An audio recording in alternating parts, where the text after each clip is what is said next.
The reason we only stock D'Addario strings is because D'Addario strings are perfect. When people come in here, they think that we get them for free or something like that, but we don't. We have no other reason except for dependability and tone. But this, speaking of long time, this has been your bass, what, back 80s scratch acid? Yeah, I bought this bass I think in 1981. I really didn't know anything about bass guitars, but I had $250 to spend, so I went to a guitar store called Guitar Resurrection that's unfortunately not there anymore.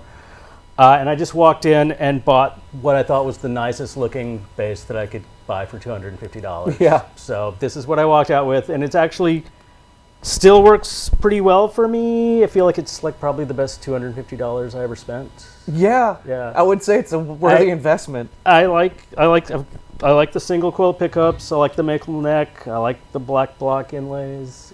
Now, have you tried other basses, or as if your career's grown and you become a bass player that has decades-long material and years playing? Have you tried other basses, or is it just something that it's worked and you've not tried even? I mean, I own other basses, but yeah, I am most comfortable playing live with this and recording with this. I like Fender Jazzes in general. I own a couple other ones, but this is what I take with me when I'm going out. Yeah, it's funny because when I started getting into gear, and obviously following you guys before that was a thing in my life, is I thought the Memphis jazz bass was something that maybe Fender did, or some special thing. I didn't realize it was a Japanese it's a Yamaha, I think, or it's I don't know. It's a Wikipedia copy. page is very confusing. Yeah, there's conflicting reports. There's conflicting reports, but it's a lawsuit era. I figured it was some special thing, and then when I saw the story that it was $250. Yeah. In the 80s, and it was the only reason you bought it because it looked nice. Yeah. It doesn't look as nice as when you first bought it, I'm sure. Probably no. It's definitely seen some miles. It's definitely seen some miles. Yeah, So it's a little beat up. You spoke about the single coils being something you enjoy, the jazz bass family. But what do you like about this bass that's kind of been the thing for what you do? I think I kind of want a bass sound where I want the attack to be very present. I want like a very sharp attack envelope. And I think the single coils are good at that. I want to be able to play. I want it to like have some punch to it, but I also want like if the notes to all be like very well articulated. So it's trying to find that sweet spot where it's like heavy, but still like where everything can be clearly heard and well articulated. And because of that attack, are you always using a pick when you're playing with Jesus Lizard? Almost always. There's like a couple of songs, one song that I play with fingers. And which one's that? My Own Urine. Okay. Yeah. And what are you using for bass strings? Rotosound RS66 LD. That's kind of my string, and it's the same thing. It's like you can get like just a really nice high end out of it. You can really get like a bright attack that just sounds like you're like banging on a piano string with a hammer. Yeah. Which is kind of what I'm going for. Now, are you changing the strings more often than maybe most bass players would? So I've heard people say they won't change them until they break them because you want that bright attack. Yeah, I probably change them every 3 or 4 shows. Okay. Yeah. So enough, yeah. Yeah, I don't even know what people typically do, but that's what works for me. Yeah, a lot of times when we'll talk to them, there's definitely bands or band members that won't change strings until they break them. No, bass. I definitely can feel like that. Like I said, feel that attack kind of losing its edge, and we'll change them when feel like that's about to happen. Can you demonstrate that? Because I know people, obviously, with the whole band in flight, that's part of the equation. But can we hear like what you're looking for when it comes to the sonics of the bass? Right, something like. I mean, yeah. I mean. Can you hear this? There's definitely like an edge there to the attack, but there's also like a low end. It's kind of holding down the bottom with Mac and the kick drum and stuff. But I need it to like cut through because Mac makes a lot of noise. Duane can make a lot of noise. So if there's like a temptation I think to make it like very like, just heavy and low end and stuff. And it sounds great when you're playing by yourself. But in my experience, I've never been able to do that and have it like cut through and kind of like keep up with those guys. Now, is there anything that you are doing in terms of EQing the amp that gets more of that attack, or anything that pokes out through more that you're looking for?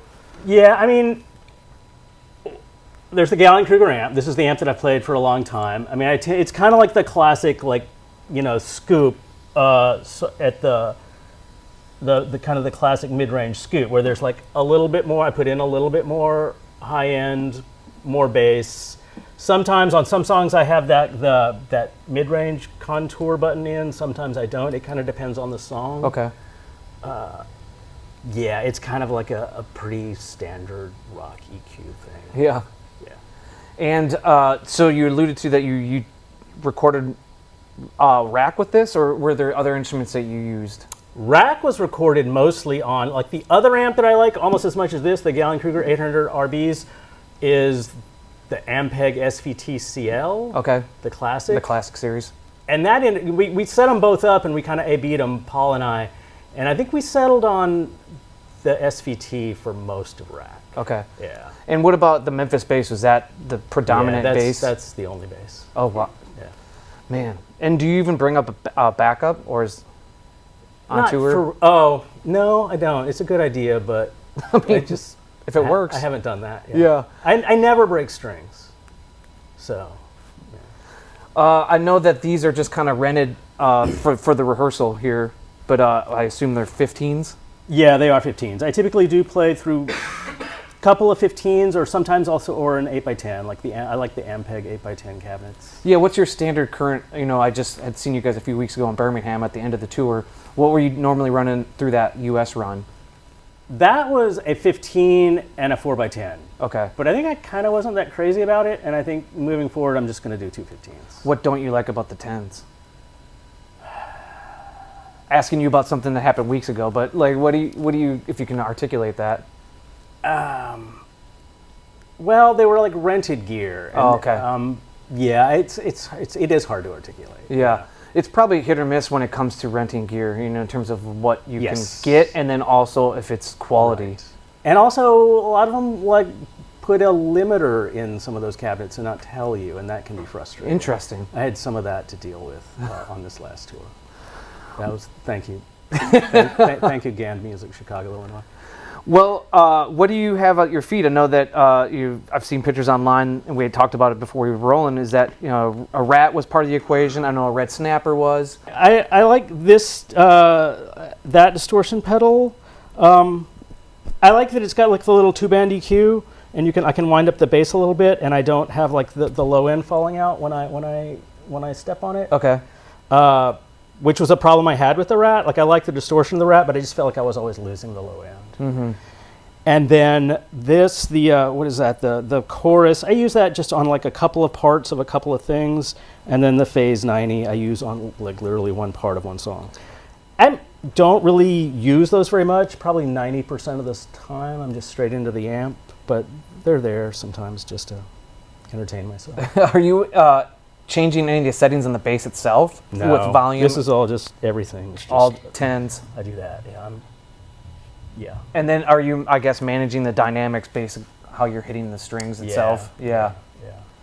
Can we hear, while we have you, and just for fun, I guess, we'll hear the bass overdrive? Yeah. Kind of A-B it. And then, Yeah, I mean, it still has that thump, though, the bass. yeah, it's definitely there, and you can see like the gain on the pedal is not turned up that much. Like you can definitely get a lot woolier with that than I have, but yeah. And then just to entertain myself, could we? Yeah, this Hear the gets, we chorus? have to do this song that I think Duane mentioned, "What If," and it has a few parts that I go to. The main riff. I'm going.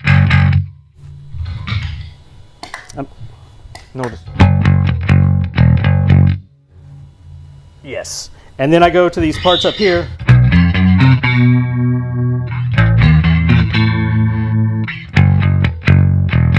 So I like that, going up to those little bits. I like kind of that little. Just feel like the modulation kind of just adds a nice little atmosphere to that little bit. I mean, that song specifically is such a palate cleanser on the record. I'm curious, how did that come about, and where did the genesis come? Well, Duane, I mean, it's most of those riffs, come from Duane, and I think we kind of just worked on it to get the atmosphere where we wanted, and work on the sounds. Because it's really haunting, and you performed that song in Birmingham, and and David almost does like a spoken word, brings out the stool. It brings out the stool. Yeah, it's a lot of fun to play. It's a great song to play.